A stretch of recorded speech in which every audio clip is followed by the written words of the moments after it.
Morning everyone, ayan, share ko lang yung naging best experience ko dito sa Las Casas guys.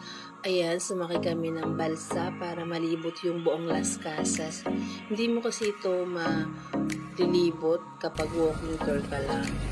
Kailangan mo talagang sumakay ng balsa para makita mo yung mga iba't ibang bahay.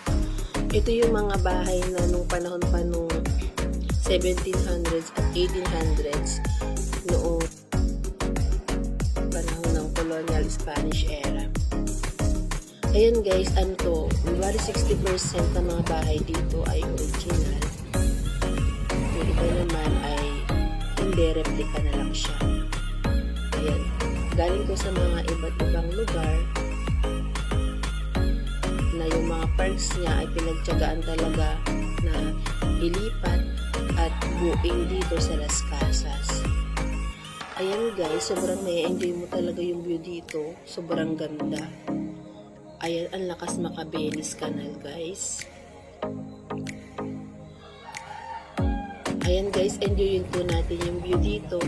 Ayan, samahan niyo po akong i-tour ko kayo dito sa Las Casas.